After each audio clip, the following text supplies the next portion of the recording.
ನಮಸ್ತೆ ಎಲ್ಲರಿಗೂ. ಇವತ್ತು ಸ್ವಲ್ಪ ಯಾವ ಕೆಲಸದ ಬಗ್ಗೆ ಅಂತ ತೋರಿಸ್ತೀನಿ. ಮಾವಿನಕಾಯಲ್ಲಿ ನೋಡಿ ಸೈಜ್ ಬಂದಿಲ್ಲ, ಅದು ಆಗಲೇ ಹಣ್ಣಾಗ್ತಾಯಿದೆ. ಇದು ಫಸ್ಟ್ ಬಿಟ್ಟಿದ್ದು, ಇದು ಒಂದೇ ಸರಿಯಾದ ಸೈಜ್ ಬಂದಿದೆ. ಹೋದ ಸರಿ 3 ಹಣ್ಣನ್ನು ಅದೇ ಸೈಜಲ್ಲಿತ್ತು. ಈ ಸರಿ ಜಾಸ್ತಿ ಕಾಯಿ ಆಗಿರೋದಕ್ಕೂ ಆಮೇಲೆ ಅದಕ್ಕೇನು ನಾನು ಗೊಬ್ಬರ ಕೊಟ್ಟಿಲ್ಲ. ಹೋದ ವರ್ಷ ಅದು ಹೂವಾಗಿ ಸ್ವಲ್ಪ ಕಾಯಿ ಕಚ್ಚಿದ ಮೇಲೆ ಕುರಿ ಗೊಬ್ಬರ ಕೊಟ್ಟಿದ್ದೆ, ಅದರಿಂದ 3 ಹಣ್ಣನ್ನು ಸಿಕ್ಕಿತ್ತು. ಈ ಸರಿ ಏನು ಕೊಡದೇ ಇದ್ದರೆ ನೋಡಿ ಈ ಥರ ಕಾಯಿಗಳು ನಮಗೆ ಸೈಜ್ ಸರಿ ಬರೋಲ್ಲ, ಚೆನ್ನಾಗೂ ಆಗಲ್ಲ. ಈ ವರ್ಷ ಏನು ಕೊಟ್ಟಿಲ್ಲ ಅನ್ನೋದಲ್ಲ, ನಿಮಗೆ ಆಲ್ರೆಡಿ ಗೊತ್ತು ಕೆಲಸ ನಡೆಯೋದ್ರಿಂದ ಯಾವ ಗಿಡಕ್ಕೂ ನಾನೇನು ಕೊಟ್ಟಿರಲಿಲ್ಲ ಅಂತ. ಈ ವರ್ಷ ಇದೇ ಥರ, ಮುಂದಿನ ವರ್ಷ ಸ್ವಲ್ಪ ಅವನ್ನ ಹಣ್ಣಿನ ಗಿಡಗಳೆಲ್ಲ ಗಮನ ಇಟ್ಟು ನೋಡ್ಕೋಬೇಕು. ಆಮೇಲೆ ಇಲ್ಲೂ ಅಷ್ಟು ಚೇಪೆಕಾಯಿ ಸೈಜು ಬೇಗ ದೊಡ್ಡವಾಗ್ತಾಯಿಲ್ಲ. ಎಲ್ಲದಕ್ಕೂ ಕಾರಣ ಅದೇನೆ, ನಾವು ಏನಾದ್ರು ಕಾಯಿ ಇದ್ದಾಗ ಅದಕ್ಕೆ ಎನರ್ಜಿ ಜಾಸ್ತಿ ಬೇಕಾಗುತ್ತೆ, ಜಾಸ್ತಿ ಫೀಡ್ ಮಾಡಬೇಕಾಗುತ್ತೆ. ನಮಗೆ ಮಾಡೋಕ್ಕಾಗ್ತಿಲ್ಲ. ಏನಾದ್ರು ಮಾಡೋಣ ಅಂದಾಗ ಮಳೆ ಇರುತ್ತೆ, ಅದರಿಂದನೇ ಬರೀ ಲಿಕ್ವಿಡಿಂದ ಜಾಸ್ತಿ ದೊಡ್ಡವಾಗ್ತಾಯಿಲ್ಲ. ಈ ಥರ ಹಣ್ಣಿನ ಗಿಡ ನೋಡಿಸಿರ್ಲಿಲ್ಲಲ್ವ. ಆಮೇಲೆ ಹಣ್ಣಿನ ಗಿಡಗಳು ತುಂಬ ಚೆನ್ನಾಗಿ ಬೆಳೆದ್ಬಿಟ್ಟಿದ್ದಾವೆ. ಪ್ರೂನು ಮಾಡ್ಕೋಬೇಕು ಅವಾಗವಾಗ, ನೋಡ್ಕೊತೀನಿ. ಅದಾದಮೇಲೆ ಇವತ್ತು ಹೇಳಿದ್ನಲ್ವ, ಇಲ್ಲಿ ಸುಗಂಧರಾಜುವಿನ ಗೆಡ್ಡೆಯಲ್ಲಿ ತುಂಬ ಬೆಸ್ಟ್ ಅಟ್ಯಾಕ್ ಆಗಿದೆ. ಮಿಲಿ ಬಗ್ಸ್ ಥರ ಮಣ್ಣು ಒಳಗಡೆಯಿಂದನೂ ಕಾಣುತ್ತೆ ಅಂತ ಹೇಳಿದ್ನಲ್ಲ, ಅವನ್ನೆಲ್ಲ ನೋಡ್ತಾಯಿದ್ದೀನಿ. ನಾನು ಅಂದ್ಕೊಂಡಿದ್ದಕ್ಕಿಂತ ಜಾಸ್ತಿ ಅಟ್ಯಾಕ್ ಆಗಿದೆ ಗೆಡ್ಡೆಗಳಿಗೆ. ಸಣ್ಣ ಗೆಡ್ಡೆ ಸುತ್ತಲೂ ಬರ್ತಾಯಿದೆ, ಮೊಗ್ಗಾಗೋಕ್ಕೆ ಸ್ಟಾರ್ಟ್ ಆಗ್ತವೆ. ಆದರೂ ಈ ಮಿಲಿ ಬಗ್ಗಿಂದ ಒಂದೆರಡು ತೆನೆ ಬಿಟ್ಟಿರೋ ಕೂಡ ಮೊಗ್ಗು ಒಳಗಡೆ ಎಲ್ಲ ಆಗಿದ್ದಾವೆ. ಅದರಿಂದ ನಾನು ಇವತ್ತು ಪೂರ್ತಿ ಗೆಡ್ಡೆಗಳೆಲ್ಲ ಈಚೆ ತೆಗಿತಾ ಇದ್ದೀನಿ. ಇವಾಗ ನೋಡಿದರೆ ಹೂವಿನ ಕಾಲ, ಆದರೆ ವಿಧಿ ಇಲ್ಲ, ಅವನ್ನೆಲ್ಲ ಅದೇ ಥರ ಬಿಡೋಕ್ಕಾಗಲ್ಲ. ಇದರಿಂದ ಬೇರೆ ಗಿಡಗಳಿಗೂ ಸ್ಪ್ರೆಡ್ ಆಗೋ ಚಾನ್ಸ್ ಇರುತ್ತೆ. ಅದು ಅಲ್ಲದೆ ಈ ಮಣ್ಣು ಇವಾಗ ಉಪಯೋಗಿಸೋದ್ರಿಂದನೂ ಅದು ಇನ್ನೂ ಮಣ್ಣಲ್ಲಿ ಅದೇ ಅಂಶ ಹಂಗೆ ಇರುತ್ತೆ. ಅದಕ್ಕೆ ನಾನು ಗೆಡ್ಡೆಗಳೆಲ್ಲ ತೆಗೆದು ಯಾವ ಥರ ಸೇವ್ ಮಾಡ್ತೀನಿ, ಆಮೇಲೆ ಮಣ್ಣು ಏನು ಮಾಡ್ತೀನಿ ಅಂತ ಈ ವಿಡಿಯೋದಲ್ಲಿ ಹೇಳ್ತೀನಿ. ಪೂರ್ತಿ ವಿಡಿಯೋ ನೋಡಿ ಸಪೋರ್ಟ್ ಮಾಡಿ, ಸ್ಕಿಪ್ ಮಾಡಬೇಡಿ. ಹೊರಗಡೆಯಿಂದ ಗಡ್ಡೆ ತಂದಾಗ ಕೂಡ ನಾವು ಯಾವ ಥರ ಮಾಡಿ ಇಡಬೇಕು ಅನ್ನೋದು ಹೇಳ್ತೀನಿ. ಸುಗಂಧರಾಜುವಿನ ಗಡ್ಡೆ ಆಗಲಿ, ಆಮೇಲೆ ಗೆಡ್ಡೆಗಳು ಇದಕ್ಕೆ ನೀರು ಜಾಸ್ತಿ ಬಿಡಬಾರ್ದು, ಅದನ್ನು ನೋಡ್ಕೋಬೇಕು. ಇಲ್ಲಿ ಮಳೆ ಜಾಸ್ತಿ ಆಗಿತ್ತು ನೋಡಿ, ಇದು ಮೊಗ್ಗಾಗ್ತಾಯಿದೆ. ಆದರೆ ಮೊಗ್ಗು ಒಳಗೆಲ್ಲ ಮಿಲಿ ಬಗ್ಸಿದೆ. ಕೆಳಗಡೆಯಿಂದನೂ ನೋಡಿಸಿದ್ದೆ ಮೊನ್ನೆ, ನಾನು ಬೂದಿ ಹಾಕಿದೆ, ಅರಶಿನ ಹಾಕಿದೆ, ಏನು ಮಾಡಿದರೂ ಹೋಗಿಲ್ಲ ನೋಡಿ. ಒಳಗಡೆ ಬೇರೆ ಒಳಗುವರೆಗೂ ಇದೆ. ನಾನು ಅದಕ್ಕೆ ಒಂಚೂರು ಅದನ್ನು ಹಂಗೆ ಕಟ್ ಮಾಡಿ ಒಂದು ಇದು ಅಕ್ಕಿ ಚೀಲ ತೊಗೊಂಬಿಟ್ಟು ಅದರಲ್ಲಿ ಹಾಕ್ಬಿಡ್ತೀನಿ. ಇದನ್ನೆಲ್ಲ ನಾನು ಗೊಬ್ಬರಕ್ಕೆ ಹಾಕಲ್ಲ, ಆಚೆ ಬಿಸಾಕ್ತೀನಿ. ಅದರಿಂದ ಅದನ್ನು ಸಪ್ರೇಟ್ ಒಂದು ಚೀಲ ತೊಗೊಂಡು ನಾವು ಇವಾಗ ಅದಕ್ಕೆ ಹಾಕ್ತಾಯಿದ್ದೀವಿ. ಆಮೇಲೆ ಕೈಯಲ್ಲಿ ಆದಷ್ಟು ಅದನ್ನು ಒಸಕ್ತಾಯಿದ್ದೀನಿ, ಹರಡ್ದಂಗೆ ಹಾಕಿ ಒಂದು ಬಕೆಟಲ್ಲಿ ಲೈಜಿಲ್ ಹಾಕಿ ಜಾಸ್ತಿನೇ ನೀರು ಹಾಕಿ ಇಟ್ಕೊಂಡಿದ್ದೀನಿ. ಆ ಗೆಡ್ಡೆಗಳೆಲ್ಲ ಅದರಲ್ಲಿ ಹಾಕ್ತೀನಿ. ಸುಮಾರು ಒಂದು 3-4 ಸರಿ ಲೈಜಲ್ಲೆಲ್ಲ ಗೆಡ್ಡೆಗಳು ನೀರಲ್ಲಿ ಹಾಕಿ ತೊಳಿತೀನಿ.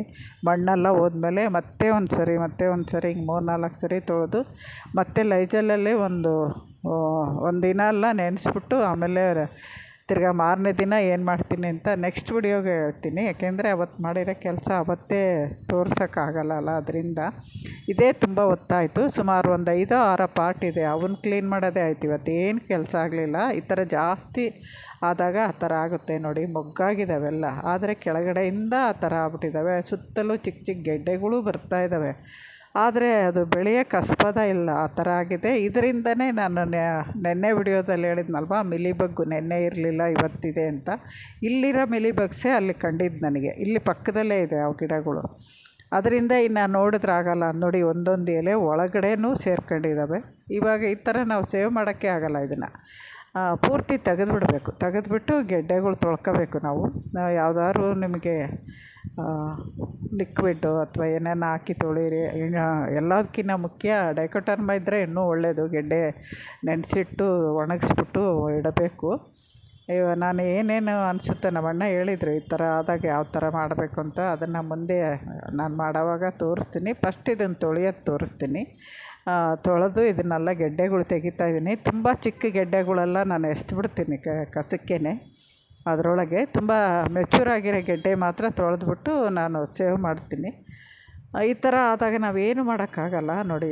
ಇಲ್ಲೇ ಪಕ್ಕದಲ್ಲೇ ಇದ್ದಾವೆ. ಇವತ್ತು ಜಾಸ್ತಿ ಕೆಲಸನೇ ಆಗಿಲ್ಲ. ನಿಮಗೆ ಮೊದಲು ಗೊತ್ತಿದ್ದಂಗೆ ನಾನು ಒಂದಿನ ಕ್ಲೀನ್ ಮಾಡೋಕ್ಕೆ ನಿಂತರೆ ಒಂದು ಪಾಟಲ್ಲಿ ಒಂದು ಸಾಲು ಮುಗೀತಾಯಿತ್ತು. ಈ ಥರ ಆಗಿರೋದ್ರಿಂದ ಒಂದು 5-6 ಪಾಟು ಕ್ಲೀನ್ ಮಾಡೋಕ್ಕಾಗಿತ್ತು, ನನಗೆ ಮಾಡೋಕ್ಕೆ ಆಗಲಿಲ್ಲ. ಅದು ಅಲ್ಲದೆ ಅಲ್ಲಿ ಕೆಳ ಬಿದ್ದಿರೋ ಅಷ್ಟು ಮಣ್ಣು ಕೂಡ ನಾನು ಇವತ್ತು ಗುಡಿಸ್ಬಿಟ್ಟು ಕಸಕ್ಕೆ ಹಾಕಿದ್ದೀನಿ. ಈ ಮಣ್ಣನ್ನು ಒಂಚೂರು ಚೆನ್ನಾಗಿ ಮೇಲ್ಗಡೆ ಇವಾಗ ಖಾಲಿ ಆಗಿದೆಯಲ್ವ ಮಾಡಿ ಮೇಲೆ, ಅಲ್ಲಿ ಬಿಸಿಲು ಬೀಳಂಗೆ ಚೆನ್ನಾಗಿ 1-2 ದಿನ ಬಿಸಿಲು ತಾಗಿಸ್ಬಿಟ್ಟು ಮಣ್ಣು ಒಣಗಿದ ಮೇಲೆ ಪೂರ್ತಿ ಒಣಗಿಸ್ತೀನಿ ಈ ಸರಿ. ಯಾವಾಗಲೂ ನಾನು ಮಣ್ಣು ಜಾಸ್ತಿ ಒಣಗಿಸಲ್ಲ, ಸ್ವಲ್ಪ ಹಸಿ ಇದ್ದಂಗೆ ಅದರಲ್ಲಿ ಬ್ಯಾಕ್ಟೀರಿಯಾಗಳು ಇದಾಗುತ್ತೆ ಅಂತ ಎತ್ತಿಡ್ತಿದ್ದೆ. ಈ ಸರಿ ಹಂಗೆ ಮಾಡಲ್ಲ, ಯಾಕೆಂದರೆ ಇದ್ರ ಮಣ್ಣೊಳಗೂ ಸೇರ್ಕೊಂಡಿದೆ ಅಲ್ವಾ, ಅದರಿಂದ ಮಣ್ಣು ಪೂರ್ತಿ ಒಣಗಿಸ್ತೀನಿ. ಒಣಗಿಸ್ಬಿಟ್ಟು ಯಾವ್ದಾದ್ರು ಬಕೆಟಲ್ಲಿ ತುಂಬಿಟ್ಬಿಡ್ತೀನಿ. 1-2-3 ತಿಂಗಳು ಆ ಮಣ್ಣು ಉಪಯೋಗಿಸಲ್ಲ ನಾನು. ಆವಾಗ ಅದಕ್ಕೇನು ಆಹಾರ ಸಿಗದೆ 1-2-3 ತಿಂಗಳು ಅದೇ ಬಕೆಟಲ್ಲಿದ್ದಾಗ ಅದು ಅದರಲ್ಲಿರೋ ಯಾವಾರು ಬ್ಯಾಕ್ಟೀರಿಯಾಗಳಿದ್ರೂ ಕೂಡ ಆಹಾರ ಇಲ್ಲದೇ ಅದು ನಿರ್ವಂಶ ಆಗೋಗುತ್ತೆ, ಸಾಯ್ತವೆ. ಆವಾಗ ನಾವು ಆ ಮಣ್ಣು ಮತ್ತೆ 1-2 ದಿನ ಬಿಸಿಲಿಗೆ ಇಟ್ಬಿಟ್ಟು ಯೂಸ್ ಮಾಡ್ಬೋದು. ಅದನ್ನು ಮುಂದೆ ನಾನು ಮಾಡೋವಾಗ ಯಾವ ಥರ ಮಾಡ್ತೀನಿ ಅಂತ ತೋರಿಸ್ತೀನಿ ನಿಮಗೆ. ಇವಾಗ ಆ ಗೆಡ್ಡೆಗಳೆಲ್ಲ ತೆಗೆದು ನೋಡಿ ಬಕೆಟಲ್ಲಿ ಹಾಕಿದ್ದೀನಿ. ಇದು 2ನೇ-3ನೇ ಸರಿ ಹಾಕಿರೋದು. ಫಸ್ಟು ಮಣ್ಣಿತ್ತು, ಅದು ತೆಗೆದಾದ್ಮೇಲೆ ಮತ್ತೆ ಲೈಜಲು ಅದು ಹಾಕಿದ್ವಿ. ಇನ್ನೂ ಒಂಚೂರು ಇದೆ, ಯಾಕೆಂದರೆ ಮಣ್ಣು ಒಳಗಡೆ ಸೇರ್ಕೊಂಬಿಟ್ಟಿದೆಯಲ್ವ, ನಾವು ಅದಕ್ಕೆ ಒಂದೇ ಸರಿಗೆ ಮಣ್ಣು ಎಲ್ಲರೂ ಒಂಚೂರು ಇದ್ರೂ ಅದರೊಳಗಡೆ ಇರುತ್ತೆ. ಅದಕ್ಕೆ ಪೂರ್ತಿ ಮಣ್ಣು ಹೋಗೋವರೆಗೂ ತೆಗಿಬೇಕು. ಆಮೇಲೆ ಹಿಂಗೆ ಪಕ್ಕದಲ್ಲಿ ಚಿಕ್ಕ ಚಿಕ್ಕ ಗೆಡ್ಡೆ ಇದ್ದಾವಲ್ಲ, ಅವನ್ನೆಲ್ಲ ತೆಗೆದು ಬಿಡಬೇಕು. ಸಂದಿಲೂ ಇರುತ್ತೆ. ಆದ್ದರಿಂದ ನಾನೆಲ್ಲ ಈ ಸಣ್ಣ ಗೆಡ್ಡೆ ಯಾವುದೂ ಇಟ್ಕೊಳ್ಳಲ್ಲ. ಮಧ್ಯದಲ್ಲಿದೆಯಲ್ಲ ಮೆಚೂರ್ ಆಗಿರೋ ಗೆಡ್ಡೆ, ಅವು ಮಾತ್ರ ಸೇವ್ ಮಾಡ್ತೀನಿ.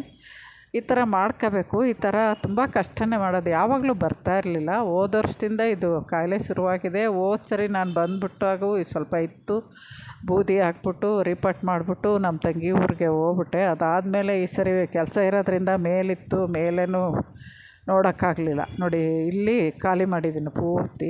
ಇದಿಷ್ಟು ಪಾಟ್ಗಳಿದ್ದಿದ್ದು. ಆ ಪಾಟನ್ನು ತೊಳೆದಿಡ್ತೀನಿ ನಾನು. ಅದಕ್ಕೆ ಬಳಸಿರೋದು ಕತ್ತರಿ, ಚಾಕು, ಅದಕ್ಕೇನೇನು ಬಳಸಿದ್ದೆ, ಆದಮೇಲೆ ಮಣ್ಣು ಹಾಕೋಕ್ಕೆ ಟಬ್ ಇಟ್ಟಿದ್ದೆ. ಆ ಟಬ್ಬು ಪ್ರತಿಯೊಂದನ್ನು ಲೈಜಿಲ್ ಹಾಕಿ ತೊಳೆದ್ಬಿಟ್ಟು, ನಾನು ಲೈಜಿಲ್ಲಲ್ಲ ವಿಮ್ ಲಿಕ್ವಿಡ್ ಹಾಕಿ ತೊಳೆದು ಒಣಗಿಸಿ ಇಡ್ತೀನಿ ಆ ಪಾಟ್ಗಳು.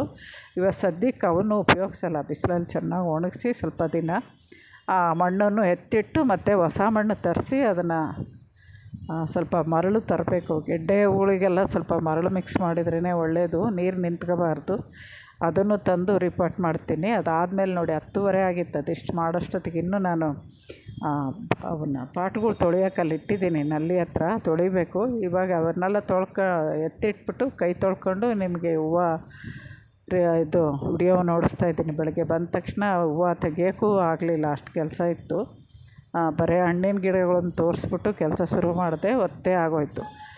ಇವಾಗ ನಾನು ಅವನ್ನೆಲ್ಲ ತೊಳೆದು ಎಲ್ಲ ಕ್ಲೀನ್ ಮಾಡಿ ಹೋಗೋಷ್ಟೊತ್ತಿಗೆ ಸುಮಾರು ಹೊತ್ತಾಗುತ್ತೆ. ವಿಡಿಯೋ ಪೂರ್ತಿ ನೋಡಿ ಈ ಥರ ಮಾಡ್ಕೋಬೇಕು. ಎಷ್ಟು ಕೆಲಸ ಮಾಡಿರ್ತೀವಿ ಅವನ್ನೆಲ್ಲ ತೋರಿಸಿದರೆ ಸುಮಾರು 1-2 ಗಂಟೆ ಮೇಲೇ ವಿಡಿಯೋಗಳಾಗುತ್ತೆ. ನಾವು ಮೇನೆಲ್ಲ ನಿಮಗೆ ಶೇರ್ ಮಾಡ್ತಾ ಇರೋದು, ಎಷ್ಟು ಕಷ್ಟಪಟ್ಟು ವಿಡಿಯೋ ಮಾಡಿರ್ತೀವಿ. ದಯವಿಟ್ಟು ನೋಡೋರು ಹೊಸಬ್ರು ಯಾರಾದರೂ ಇದ್ರಿಗಿನ ಸಬ್ಸ್ಕ್ರೈಬ್ ಮಾಡ್ಕೊಂಡು ನೋಡಿ.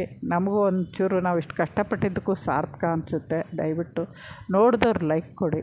ನಾನು ವಿಡಿಯೋ ನಮ್ಮ ಕೆಲಸ ಹೆಂಗಿದೆ ಅಂತ ನೀವು ನಮ್ಮ ವಿಡಿಯೋಗಳಲ್ಲಿ ಕಮೆಂಟ್ ಮಾಡಿದರೆ ನಮಗೂ ಖುಷಿ ಆಗುತ್ತಲ್ವ.